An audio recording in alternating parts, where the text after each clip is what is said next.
আমরা মুসলিম পরিবারে জন্মগ্রহণ করেও জানি না ইসলাম কাকে বলে।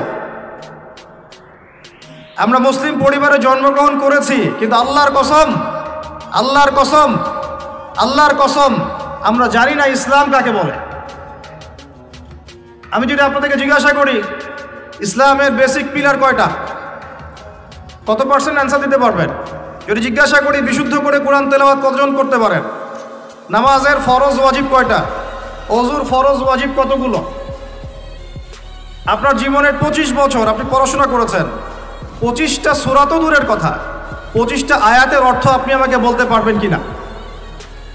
25টা হাদিস আপনার মুখস্থ আছে কিনা?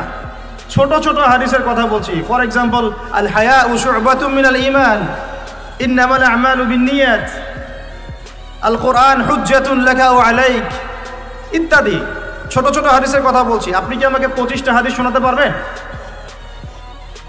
ধিক্কার আপনার পড়াশোনার উপরে, লজ্জা আপনার জন্য,